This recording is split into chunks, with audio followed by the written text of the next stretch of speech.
अस्सलाम वालेकुम। अच्छा, आप लोगों को इस वीडियो में मैंने ना कुछ नई चीज़ें समझानी है। आप लोग फ़ेसबुक पे बहुत ज़्यादा क्लिकबेट्स देखते होंगे कि आपको मैं 5 सालों में 1 करोड़ बनाना सिखाऊँगा। लेकिन जो बंदा वो वीडियो बना रहा है उससे कभी पूछ भाई तूने 5 दिनों में 5000 बनाना सिखाया किसी को? नहीं सिखाया ना। तो हमेशा ऊपर नहीं देखना, पहले स्टार्ट नीचे से। इसलिए कहते हैं पहले नीचे देखो, फिर ऊपर जाना। भाई पहले आप बेसिक 5000 तो बनाना सिखाओ ना लोगों को। मैं किसी के खिलाफ वीडियो नहीं बनाना चाह रहा, लेकिन मैं आपको रियलिटी बताना चाह रहा हूँ, रियलिटी है क्या? अब मैं आपको ना एक रियल केस सिनेरियो बताता हूँ। अब मैं अगर एज़ अ न्यू बच्चा बन के हूँ, मैं फरसान नहीं हूँ फिलहाल।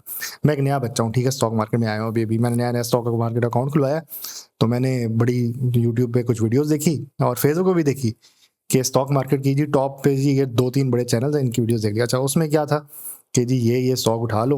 अभी इंडेक्स आपका 190 पे बैठा हुआ है। मुझे नहीं पता आरएसआई क्या है इंडेक्स की, मुझे आरएसआई का मतलब ही नहीं पता। रिलेटिव स्ट्रेंथ इंडेक्स होता है वैसे, मुझे नहीं पता क्या चल रहा है। और मैंने उसमें ये देखा कि जी टॉप 10 कंपनीज़ पे इन्वेस्ट कर दो, मैंने इन्वेस्ट कर दिया।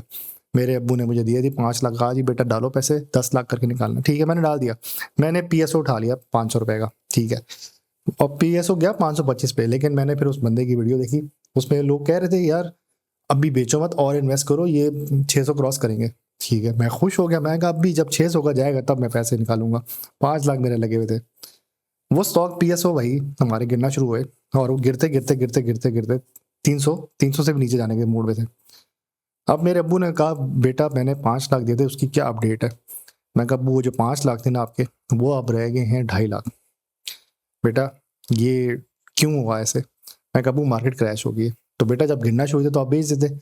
नहीं अब्बू, मैंने एवरेज का सोचा था, तो मैंने 50% इन्वेस्ट तो किया, 50% मैंने एवरेजिंग कर ली उसकी। तो मैं एवरेज करता करता भी अपना लॉस बढ़ाता गया। यहाँ पे मैं फंस गया। अब मुझे मेहनत करनी पड़ेगी, अब्बू को मैंने 5 लाख वापस करने हैं। तो उसके लिए मैंने फिर क्या किया, मैंने मेहनत की, पैसे कमाए, और फिर मैंने नया पैसा डाला और उसी स्टॉक के अंदर मैं फिर फंसा। उसके अंदर मैं अपनी एवरेज करता रहा, एवरेज करता रहा, एवरेज करता रहा। अच्छा, पूरे टाइम के अंदर, इस पूरे टाइम के अंदर मैं एवरेज में ही लगा रहा, और मेरे 4 महीने गुजर गए। अब इस पूरे 4 महीने में अगर मैं किसी और अच्छे वीडियोस देख लेता, और भी चैनल्स है ना, मैं इसलिए कहता हूँ सुनो, सबकी करनी अपनी है। मैं ये नहीं कह रहा कि मेरा ही चैनल पे आओ यार, और बड़े चैनल्स हैं। किसी और वीडियो को देख लेता जहाँ पे बताया था यार ये स्टॉक देखो इसका झूला बन रहा है, या इस स्टॉक का देखो झूला बन रहा है, और प्रॉफिट टेकिंग करो। लेकिन नहीं, मुझे तो यही कहा था कि भाई एवरेज करके ना अपने आप को बेहतर करो, क्योंकि कोई सेलिब्रिटी भी हैं जो अब स्टॉक मार्केट में आ गई हैं। यार मैं सीरियसली ये कह रहा हूँ, जस्ट डिस्क्लेमर, एग्जांपल देने के लिए कोशिश कर रहा हूँ, क्योंकि बड़े बड़े लोगों ने कहा था एवरेजिंग करो। मैं वाहिद बंदा था जिसके कमेंट पे भी आया था कि आपने वीडियो डिलीट नहीं करनी, तो मैंने वीडियो डिलीट नहीं की। और मैंने कहा था कि लॉस बुक करना जब इंडेक्स गिरना शुरू हो गया था।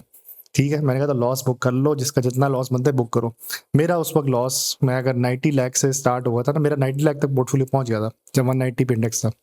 मैं 67 लाख पे आ गया था। ठीक है, इसको माइनस करो कितना बनता है, 23 लाख लॉस पे था। ठीक है, मैंने 9 लाख लॉस बुक कर लिया था, बाकी मैंने छोड़ दिया था। मैंने कहा 23 लाख एग्जैक्ट मैं पूरा नहीं बुक कर सकता, मैं मर जाऊंगा। ठीक है, मैं भी इंसान हूँ ना, मैं इतना कोई जितने मर्जी साल का एक्सपीरियंस हो, लेकिन भाई 1 लाख का लॉस भी हो ना तो सारी जिंदगी का चुकता कि लाख रुपए का लॉस किया था। मैं 23 लाख लॉस पे था। घर से कॉल भी आते थे, पूछते भी थे, तो मैं कहता था हो जाएगा हो जाएगा, क्या मार्केट गिरी जा रही है भाई, कुछ कर ले। तो मैंने लॉस ही बुक कर लिया, 9 लाख एटलीस्ट लॉस बुक किया था। उस वक्त मैं चैनल्स पे देख रहा था, बड़े बड़े चैनल्स पे, और वो यही बता रहे थे कि आपने ना एवरेज करना है। वही बच्चे वाली मिसाल आ गई, वो बेचारा एवरेज ही करता रह गया और वो फंस गया। तो केस खराब हो गया ना उसका। अगर वो लॉस बुक कर लेता पहले गिरने से ही, जब 500 से 440 पे जब आया था, 450 एवरेज कर लेता, एवरेज ना करता, लॉस बुक कर लेता एवरेज मेरे मुंह से भी निकल गया, लॉस बुक कर लेता, बेशक उसके 5 लाख 4 लाख 50 रह जाते, तो लॉस बुक कर लेता, 1 मिनट रुक के बैठ जाता, थोड़ी गिरने देता, गिरने दे भाई। अब जब एक फॉलिंग नाइफ बन के उसको गिरने दे जितना गिर सकता है। इसलिए मैं कहता हूँ जो हम लोअर लॉक्स भी खेलते हैं, कभी कभी जब ज्यादा लोअर लॉक लगे तो उसको उसके हाल में छोड़ दे थोड़ी देर, बट नीचे वाले लोअर लॉक से उठाएंगे, एक दो लोअर लॉक स्किप कर दो। तो वहां पे मैंने एक नई चीज सीखी थी। जब मैंने इतना नीचे आ गया 67 तक आ गया, तो मेरी तो हवा निकल गई थी। मैं कहा यार इतना गिर चुका हूँ मैं तो। और ये सारे फंडामेंटल स्टॉक्स थे, जिनको हम कहते हैं ना खानदानी स्टॉक्स। ये तो कभी भी कुछ नहीं कहेंगे, आपको तंग नहीं करेंगे, आपकी जिंदगी सेट कर देंगे। जिंदगी तो सेट करती है, लेकिन जो हमारी चीखें निकली थी, हमसे पूछो ना, रियलिटी ऑफ स्टॉक मार्केट ये है। ये कोई नहीं बताएगा आपको, किसी भी चैनल में भी नहीं आएगा, कोई भी नहीं आपको बताएगा कि भाई मैं इतने लॉस में। सब कहेंगे मैंने वो अपनी गाड़ी की किस्त पूरी कर दी, कोई अपनी फलानी चीज दिखा देगा, कोई लेकिन ये नहीं कोई बताएगा कि भाई मैं लॉस में हूँ यार, कोई रियलिटी नहीं बताना चाह रहा स्टॉक मार्केट की, और ये बहुत गलत बात है। आपको रियलिटी बतानी चाहिए स्टॉक मार्केट की। आप क्यों छुपा रहे हो लोगों से? मैं पेस को देख रहा था, 18 से 30 तक गया, वापस 18 पे आया, 22 तक गया। मेरा अपना एक सब्सक्राइबर है, उसने कुछ 20,000 पेस उठाया था, वो पेस गिर के 10 रुपए का आ गया यार।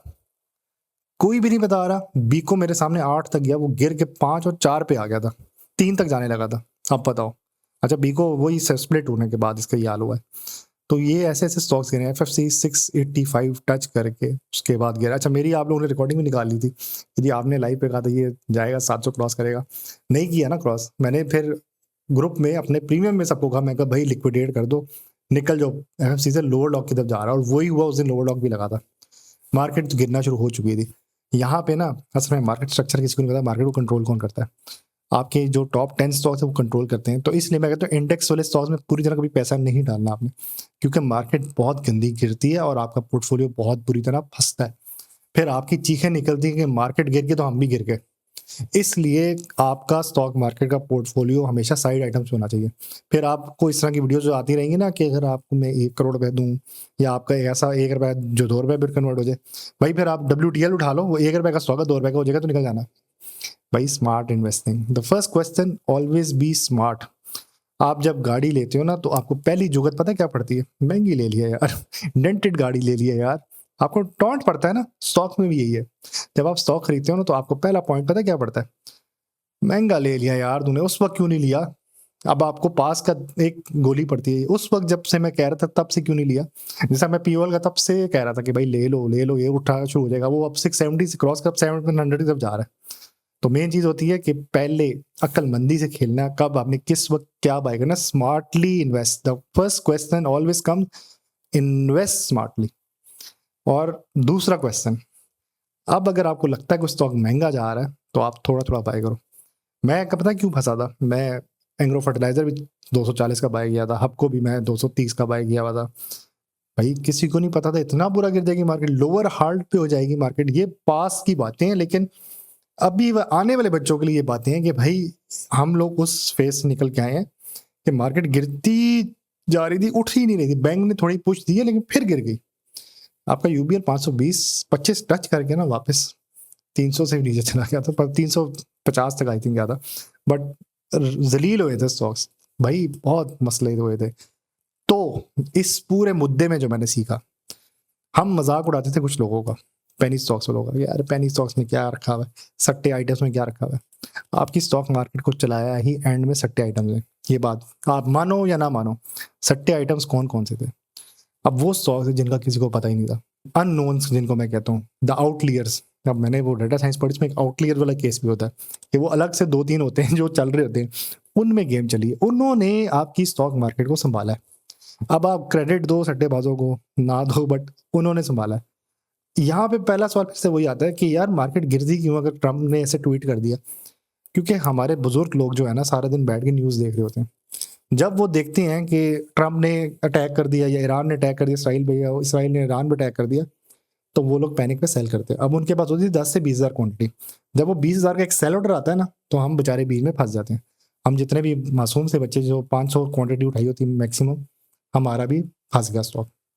वो जब पैनिक सेलिंग होती है, आप जितनी मर्जी बाइंग कर लो भाई, ऊपर से ईंट गिर रही है आपका, नीचे से उंगली पे जख्म लग जाएगा। अब आप या तो हाथ ही उठा लो भाई, गिरने दो अब इसको। अगर आपने हाथ रख लिया आपको चोट लग जाएगी। इसलिए वो कहते हैं ना, गिरती हुई ईंट पे भाई पीछे हो जा, चोट लग जाएगी, सर फट जाएगा तेरा। नहीं नहीं, देखते हैं ना कितनी चोट लगी भाई, ऐसे नहीं करना आपने, ठीक है। तो मैं साइड आइटम्स की क्यों बात कर रहा हूँ, मैंने अभी एक पैनी की वीडियो बनाई है, उसमें मैंने ऐसे अनोखे पीसेस आपको बताए जिनमें गेम चलती है। अब मैं यहाँ पे बोल सकता था कि अगर आपने LS सिविल 7 रुपए का उठाया हो 10-70 हज़ार या 7 लाख, आज वो 10 पे आप बेच देते तो आप 3 लाख का प्रॉफिट ले लेते। 70 लाख का उठाया होता तो 10 लाख करके बेच देते तो आपका 30 लाख का प्रॉफिट था। लेकिन हम लोग तो भाग रहे थे एफएफसी के पीछे, हम लोग तो भाग रहे थे। पीओएल उठा लो, पीओएल तो वैसे फिर भी ठीक, पीओएल फिर भी ठीक रहा है, पीएसओ के पीछे हम भाग रहे थे, लकी के पीछे हम भागे थे, हमने कुछ स्टॉक छोड़ा ही नहीं था। हमें था कि बस ये टॉप 10 इंडेक्स फंडिंग में डालो, इनमें ही पैसा डालो। और जब गिरती थी तो हमें एक ही हर दफा वो हमारी एक माशाल्लाह है, तो वो उनकी वीडियो आती थी, अभी आप इन्वेस्ट करें, अभी आप एवरेज करें। भाई कितनी एवरेज करें, पैसे खत्म हो गए। तो मैंने ना अक्लमंदी से एक काम सीखा था, मैं कहता उस स्टॉक को उसके हाल पे छोड़ दो। अब ज़रूरत नहीं है इन्वेस्टिंग की, अब आप उसको उसके हाल पे छोड़ दो। जैसे मेरे साथ अब क्या केस हुआ है, 250 का मैंने ना 3000 नेशनल बैंक उठा लिया। मैंने 120 का वैल्यू उठाया था और 270 का बेचा हुआ भी है। इसमें अच्छा खासा मैं 2-3 लाख का प्रॉफिट ले चुका हूँ। मैंने बेच के फिर मैंने फोमो में फिर से बाय कर लिया। फोमो होता है फीलिंग ऑफ मिसिंग आउट। मैंने फिर से लिया 250 का 3000 क्वांटिटी। मैं कहा यार अब डिविडेंड खाते हैं। डिविडेंड आया, बच्चों का साइकिल ले लिया, बच्चे भी खुश, मैं फंस गया। वो 170 पे आ गया, 150 तक गिर गया था। अब मैं यहाँ पे दो ऑप्शन से, या तो मैं एवरेज करता, एवरेज के लिए ना मुझे 4000 क्वांटिटी 150 पे उठाता, तब जाके मैं 210 के करीब आता। दूसरा ऑप्शन क्या था, नेशनल बैंक उसके हाल पे छोड़ दो। ठीक है, मैंने उसको उसके हाल पे छोड़ दिया। और आप अपने जो आपने 4 लाख डालना था या 10 लाख जो डालना था एवरेज करने के लिए, आप उस 10 लाख से बाकी स्टॉक्स में खेलो। अब उस 10 लाख से मैं 19 लाख पे आ गया हूँ। ये मेरा काम बेहतर हो गया। मैंने कहा ना 67 से अब मैं 85 पे आगे बैठूं। थोड़ा सा इंडेक्स उठता है तो मैं 88 पे भी आ जाता हूँ। तो मैं नियर टू 90 के करीब आ गया हूँ वापस। थोड़े एक्स्ट्रा पैसे डालने बीच में 1-2 लाख, लेकिन मैं नियर टू 90 की तक पहुंच गया। और किसी भी टाइम जब नेशनल बैंक क्लियर हो जाएगा मेरा, फिर मैं इंशाल्लाह 1 करोड़ पे भी आ जाऊंगा। ठीक है। थर्ड ऑप्शन क्या था मेरे पास, नेशनल बैंक का लॉस ही बुक कर लेता, 2.5 लाख का लॉस। अब ये फिर मेरे चुप था कि 2.5 लाख का लॉस, फिर वही बात है, टैक्स हार्वेस्टिंग आ जाती कि ये जितने टैक्स मुझे पढ़ने थे वो एडजस्ट हो जाते कि यार उसने ऑलरेडी लॉस किया, बस पे टैक्स ना लगाओ, वो एडजस्ट हो जाता मेरा। तो मैंने क्या किया, नेशनल बैंक उसके हाल पे छोड़ दिया। अब मैं नेशनल बैंक को एवरेज ही नहीं कर रहा, क्योंकि नेशनल बैंक ने साल में देना है एक दफा डिविडेंड। अब यहाँ पे एक और सवाल आता है कि यार डिविडेंड जो आ रहा है तो क्यों नहीं डिविडेंड स्टॉक्स के पीछे भागो। तो मैं इधर दो ऑप्शन देता हूँ कि आपको डिविडेंड के पीछे भागो तो सही, लेकिन एक अकलमंदी से काम चलाओ।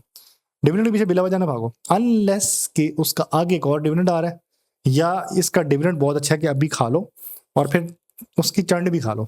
जैसे अभी आपके पास एच कार का डिविडेंड है, उसने नॉर्मल डिविडेंड दिया हुआ है, उसका डिविडेंड खा लो और उसकी चंड खा लो। चंड क्या मतलब, क्योंकि उसके बाद उसने गिरना है तो आपका आप गिरोगे उसके साथ, फिर आप उसको उसके हाल पे छोड़ दोगे, इतना गिर सकता है। मतलब आपने एक 5 लाख बुक किया हुआ, मैंने इस स्टॉक के अंदर डाल दिया, अब मैं इसको टच नहीं करना, उसको उसके हाल पे छोड़ दो, क्योंकि उसका 9000 तो मुझे डिविडेंड आ ही जाएगा। 9 या मैंने 5000 क्वांटिटी पहले की अगर कहीं भी 150 रुपए के बाद जब आया था एचकार, तो मैंने 5000 उठा लेता और उसका जो 95 था 45 था डिविडेंड, उसमें टैक्स काटोगे तो मुझे 40 के करीब मिल जाता, वो काम कर लेते। दूसरा ऑप्शन क्या था, मैं डिविडेंड स्टॉक्स के पीछे ना भागता, क्योंकि डिविडेंड आते आते भी मुझे 40 दिन लग जाते, तो टेंशन होती है कि 50 दिन क्रॉस कर जाता है, डिविडेंड नहीं आ रहा जी, फंसे हुए जी, अब इंतजार में डिविडेंड आएगा तो मेरे पास कुछ पैसे आ जाएंगे। दूसरा ऑप्शन ये था कि मैं ट्रेडिंग करता। तो मैं ज़्यादातर अब दूसरे ऑप्शन के पीछे भाग गया हूँ। क्या मैं कर रहा हूँ, ट्रेडिंग कर रहा हूँ।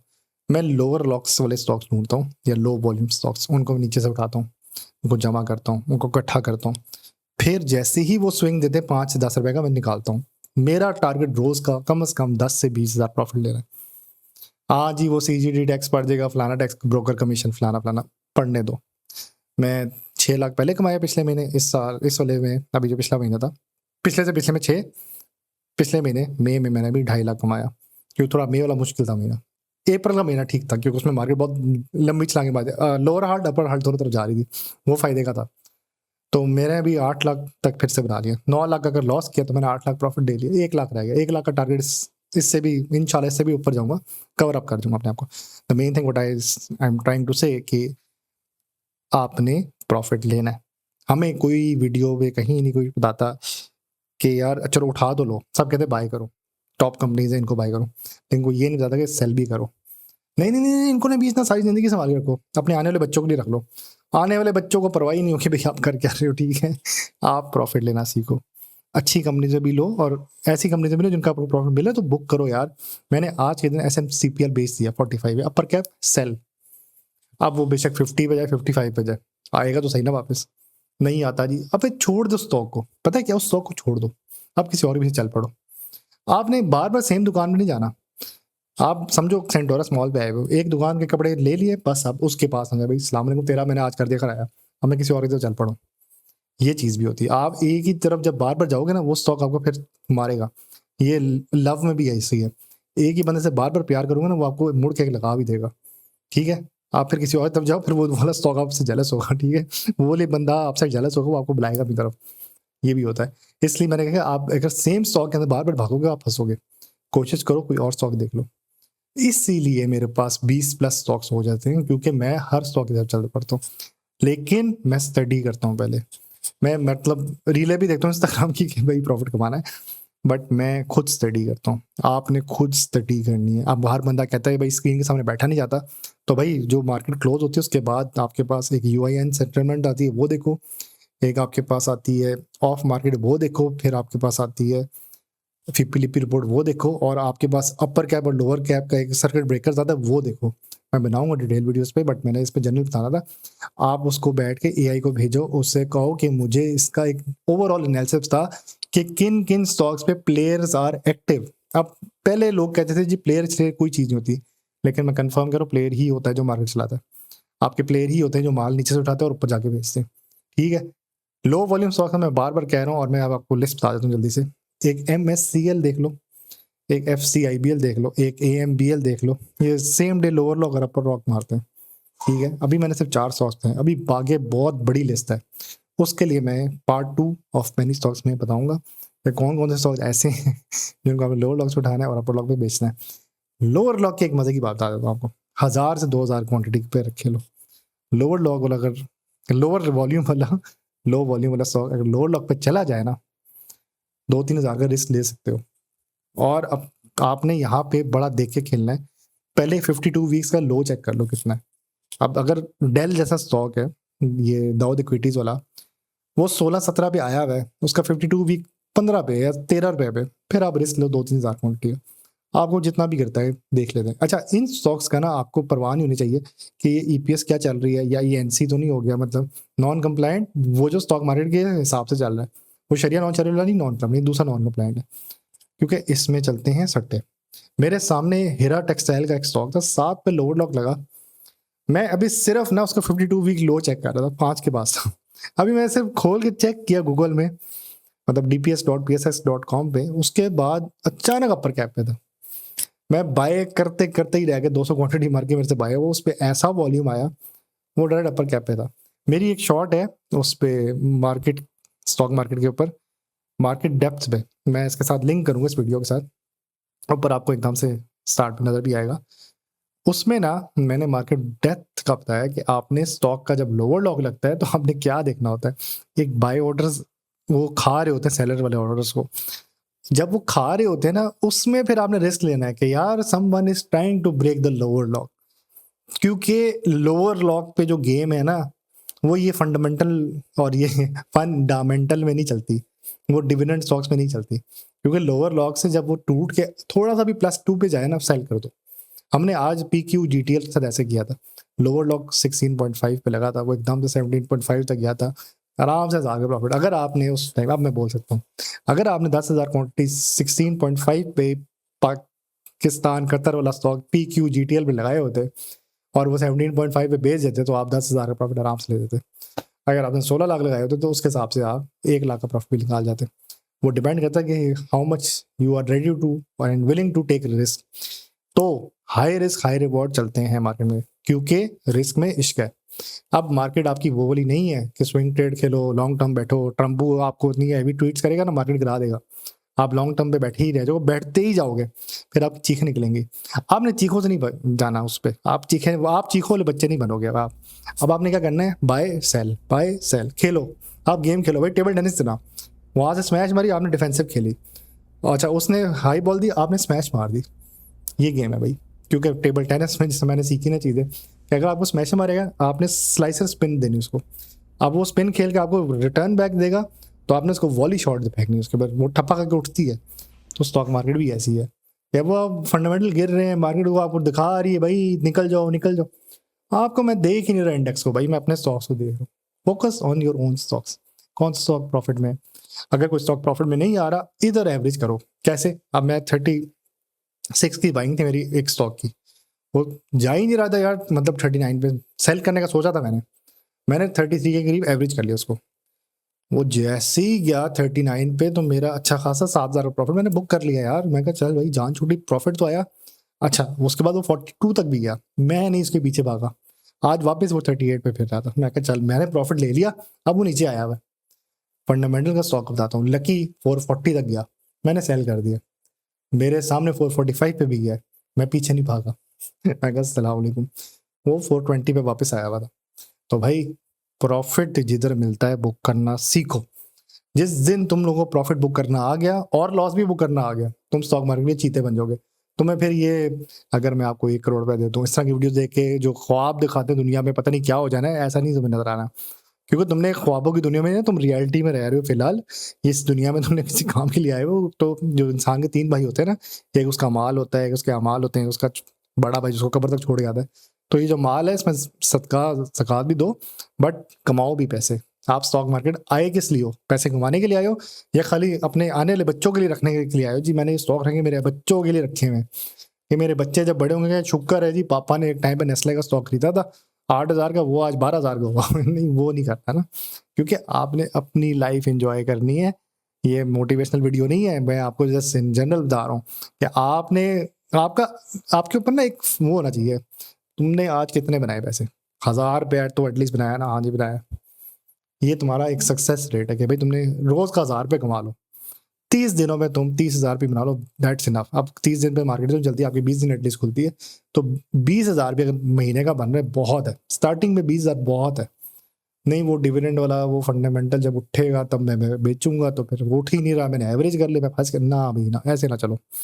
फंडामेंटल उनके हाल पे छोड़ दो, साइड आइटम्स में देखो, आते हैं स्टॉक्स गिरते हैं, नीचे से उठाओ, ऊपर जाए सेल करो। खुद अपने बाय सेल ऑर्डर्स बनाओ। नहीं समझ आ रहा, चैट जीपीटी, जेमिनी और आजकल एक नया एआई है क्लॉड एआई। क्लॉड एआई को स्क्रीनशॉट भेजो स्टॉक की, उससे कहो भाई मुझे इसका सेल बाय ऑर्डर बता दे, किधर बाय करूं, किधर स्टॉप लॉस लगाऊं, किधर ट्रेलिंग स्टॉप लॉस हो और किधर सेल करना है। 52 वीक के हिसाब से, आरएसआई के हिसाब से बता, ओवरसोल्ड पे चला गया तो मैं बाय कर लूं, क्या ये बेस्ट है मेरे लिए बाय करना, क्या इसकी कोई आने वाली न्यूज आ रही है? वो खुद रिसर्च करेगा, डीप रिसर्च करके तुम्हें निकाल देगा। एंड आई एम 110% श्योर इंशाल्लाह आप लोगों का प्रॉफिट होगा। और सूरह वाक़िया पढ़ो, अल्लाह से कहो अल्लाह ताला हमसे नहीं हो रहा, आप हमारे लिए कर दें, कसम से इंशाल्लाह बहुत कामयाब होगे। चलें मिलते हैं, अल्लाह हाफ़िज़।